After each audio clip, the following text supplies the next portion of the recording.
most people feel that they don't have very much agency, that the issue is enormous, it's very complex, and so there's a lot of fear around, and a lot of finger pointing at perhaps other people or other organisations should be changing their behaviour. And so I think sometimes it's interesting to consider it both from an individual personal point of view and also from a more systemic point of view. How do we in our own lives consume and expect consumption to happen in our society, and what do we expect of other people? Sometimes it's easy to talk about these things, and it's very hard to actually do them. That's speaking very much from a perspective from the global north, where we have way too much stuff, and even people who consider that they are probably consuming at quite a low thoughtful level are already consuming at a level of multiple earths, simply by existing in the kind of society that we already have. Some of the drivers I just thought about. Obviously, for me, the obvious driver is climate change. It's sitting all around us. It's very much here.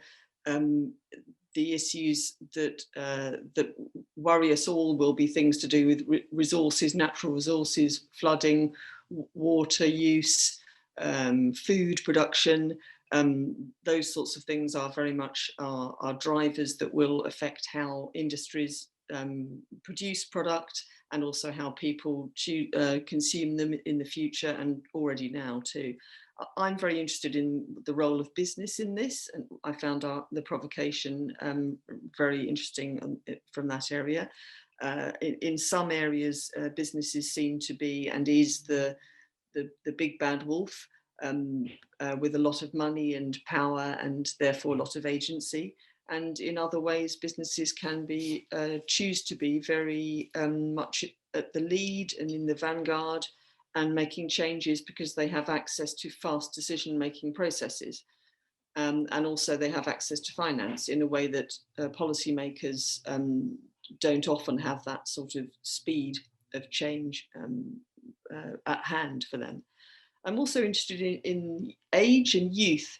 We've done a few case studies on the youth of the world and how they are reacting and responding to this, and taking agency into their own hands, even though they sometimes don't even have it legally.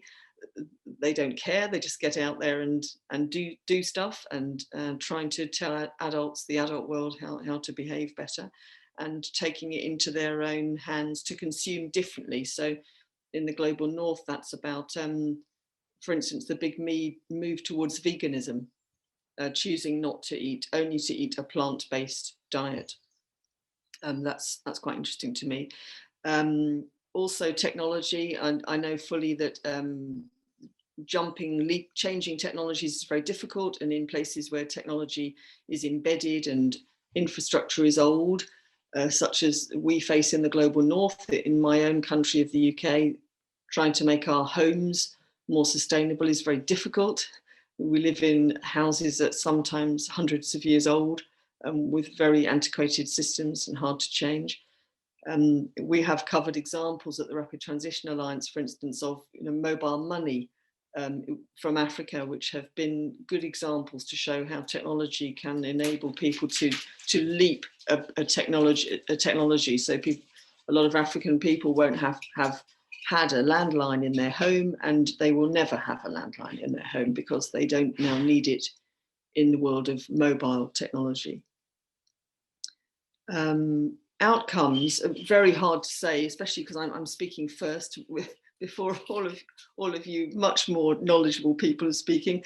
I think my first thing that came to my mind was, how can we avoid, is it possible that Africa, looking at this very unusual situation of moving from producer to consumer thoughtfully and with great wisdom, could avoid a lot of mistakes that have been made elsewhere in the world?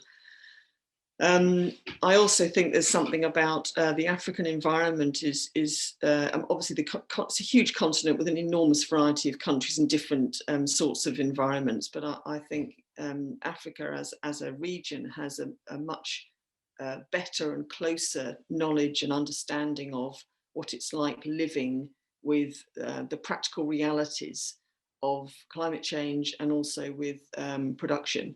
And a lot of people in the global north have lost that contact, to be honest. So we are actually looking to learn very much again from people who are right in the thick of it.